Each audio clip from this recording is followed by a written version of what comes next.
Selamat pagi anak-anak. Pada pagi hari ini kita bertemu kembali dengan Pak Parlim, yaitu bicara bab 4 masih semester ganjil sejarah peminatan kelas 12.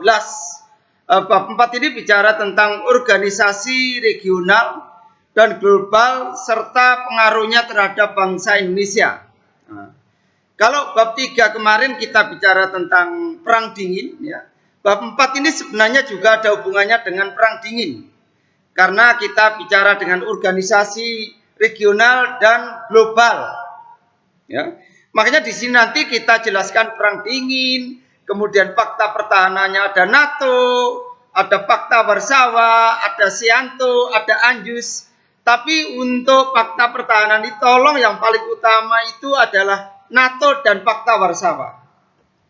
Ya. Ini sesi pertama, bab 4 sesi pertama. NATO itu fakta pertahanan Atlantik Utara, ya. Ini NATO itu dipelopori oleh Amerika, ya. Jadi komandannya Amerika, ya. Kemudian ada Seato. Fakta Warsawa ini komandannya adalah Uni Soviet, ya. Jadi fakta Warsawa dipelopori oleh Uni Soviet semata-mata untuk menandingi NATO, ya. Ada Cento, ya, ada Anjus dan lain sebagainya. Nah, untuk lebih jelasnya mengenai fakta pertahanan pada masa perang dingin, ya, kita jelaskan lewat media video yang sudah disiapkan Pak Parlim. Kita saksikan. Itu perang dingin. Sebelumnya kalian pernah kebayang nggak sih perang dingin itu apa? Yang ada di pikiran kalian misalnya perang yang terjadi di Kutub Utara atau perang lempar-lemparan es? Bukan itu ya. Kita akan bahas apa itu perang dingin sesaat lagi, so stay tune. Perang dingin adalah periode terjadinya ketegangan politik antara blok barat yang dipimpin oleh Amerika Serikat dan blok timur yang dipimpin oleh Uni Soviet. Perang ini tidak menimbulkan aksi militer sama sekali secara langsung antara kedua negara tersebut. Jadi ketegangan ini dipicu oleh perbedaan ideologi antara kedua negara. Kalau blok barat yang dipimpin oleh Amerika Serikat, ideologinya adalah liberalisme kapitalisme. Sedangkan blok timur yang dipimpin oleh Uni Soviet, ideologinya adalah sosialis komunis. Nah, kedua blok ini kemudian berusaha untuk menyebarkan pengaruh ideologinya ke seluruh dunia dengan cara menarik sebanyak mungkin negara-negara di seluruh dunia untuk bersekutu dengan masing-masing blok tersebut. Negara-negara yang tergabung dalam blok barat diantaranya ada Amerika Serikat, Inggris, Australia, Kanada, Belanda, Jerman, Prancis, Italia, Denmark, Islandia, Norwegia, dan negara-negara Eropa Barat lainnya.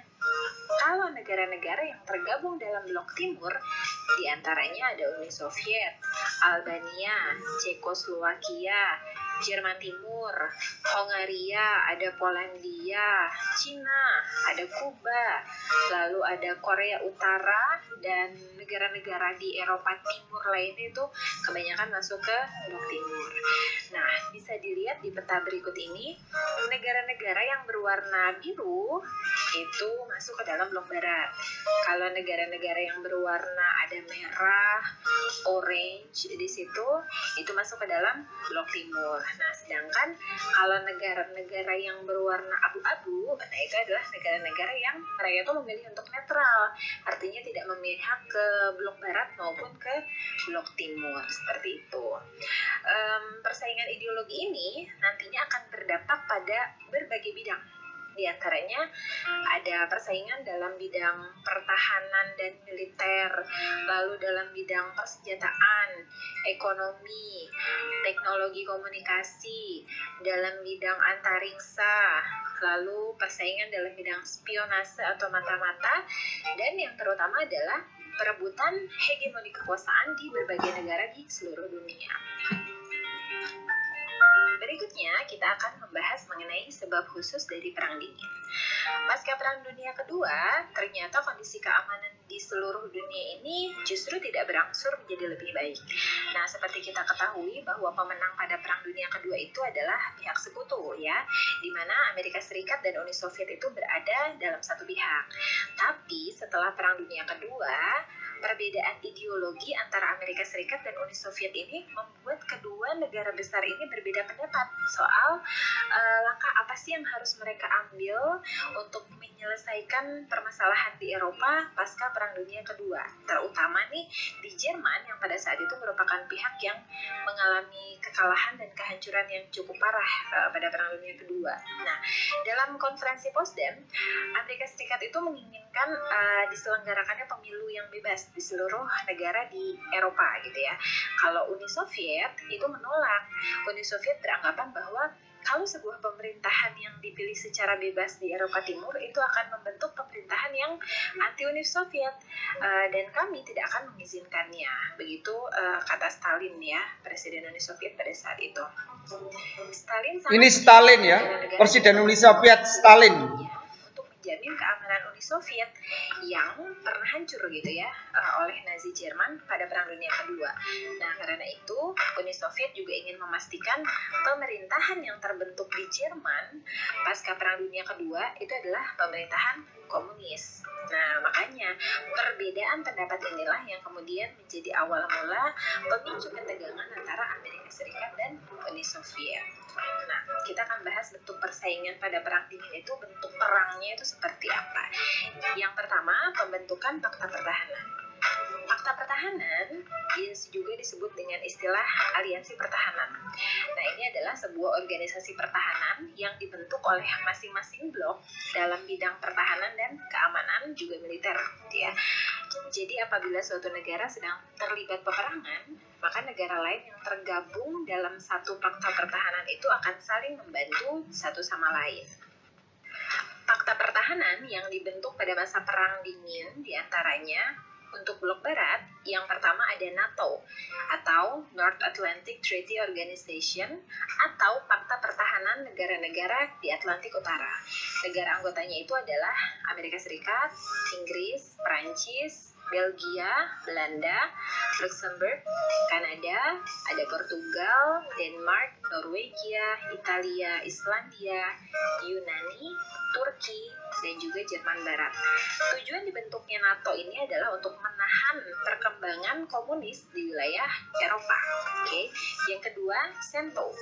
SENTO ini merupakan fakta pertahanan yang dibuat oleh Amerika Serikat dengan negara-negara yang berada di kawasan Timur Tengah. Tujuannya yaitu untuk membendung paham komunis di wilayah Timur Tengah. SENTO atau METO semula bernama Pakta Baghdad. Anggota SENTO antara lain ada Amerika Serikat, Inggris, Irak, Iran, Turki, dan Pakistan. Yang ketiga, ada SETO. SETO merupakan organisasi pertahanan di Asia Tenggara dengan tujuan untuk membendung bahaya komunis di kawasan Asia Tenggara, khususnya di Vietnam, yang pada saat itu memang pengaruh komunis dari Cina itu lumayan kencang nih di Vietnam. SETO terbentuk akibat ditandatanganinya Southeast Asia Collective Defense Treaty Organization di Manila pada tahun 1954. Anggota SETO antara lain ada Amerika Serikat, Inggris, Prancis, Australia, Selandia Baru, Pakistan, Thailand, dan Filipina. Fakta pertahanan yang terakhir yaitu ANZUS. ANZUS merupakan singkatan dari Australia, New Zealand, and United States. ANZUS dibentuk untuk membendung paham komunis di ketiga wilayah tersebut. Bentuk blok timur. Baik, saya kira itu untuk blok barat, pertahanan blok barat, ya, yang mana pertahanan blok barat ini yang paling utama adalah NATO, ya. Jadi NATO itu fakta pertahanan untuk menjaga jangan sampai komunis itu menyebar di seluruh dunia. Nah, untuk fakta pertahanan Uni Soviet ini Pak Parlim mau jelaskan di sesi kedua. Jadi saya kira sesi pertama untuk Fakta Pertahanan Perang Dingin sampai di sini. Selamat pagi, Tuhan memberkati, jaga kesehatan di rumah. Terima kasih.